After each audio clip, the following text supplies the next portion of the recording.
podcast listener named Chris writes in to ask this. Dear Pastor John, my wife and I adopted our youngest son from Ethiopia just over a year ago. What a gift he's been to us. He's a toddler now, and beautiful differences in our skin color and hair type will stand out to him soon, if not already. The question we wrestle with is, how soon do we start the discussion of his adoption with him?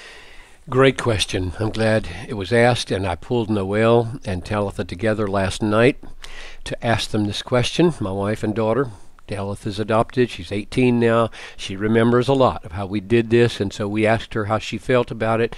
And so what I'm about to say is coming with both of their input, not just me.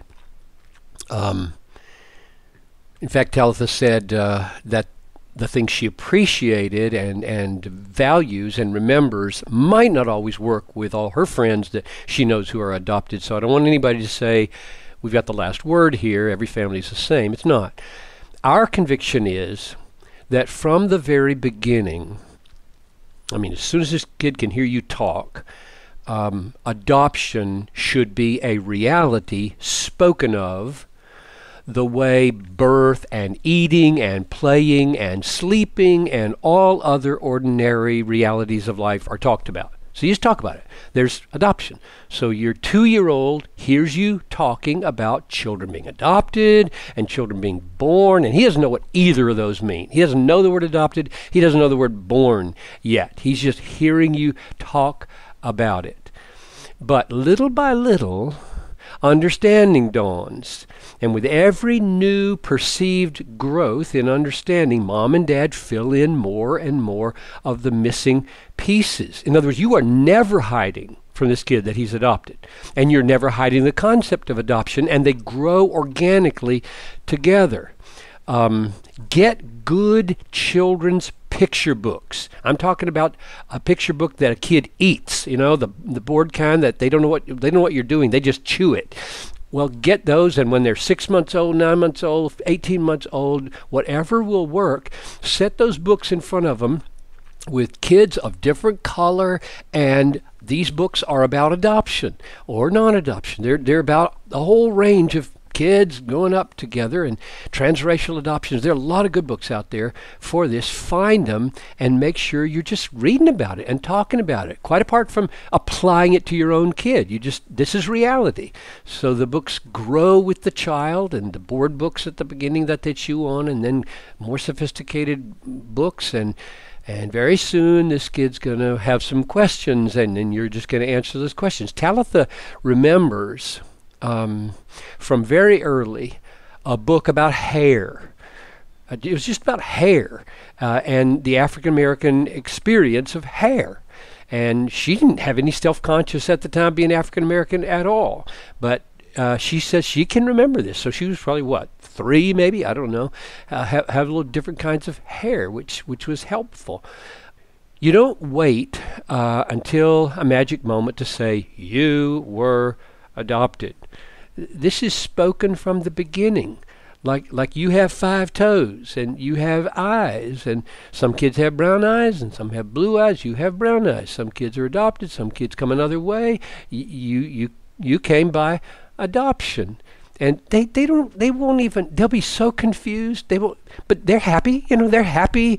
You're talking about things, and I'll know what you're talking about someday. Now here's an event. Here's an illustration. Talitha was I don't know how old she was, 2 or 3. But anyway, we were at a pro-life march, okay? Every year we were marching with several thousand people, and they've got these big pictures of these babies. And of course, some of them are horrible pictures, and you probably shield your little one from that. But beautiful little pictures of babies. And she said to Noelle, baby was born, or something like that. And Talitha said, yes, and you were born. And Talitha said, no, I wasn't born, I was adopted. So up until that time, she was hearing the language, and some are born and some are adopted, and that's the way she had put it together. I'm the adopted kind. and so over the next half hour, by the time that was done, Noelle had made a little progress in sorting out, no, adopted kids are also born kids. And now that, of course, is going to raise a whole slew of questions of, did I come from you or somebody else? But kids ask questions very early before they're ready for answers.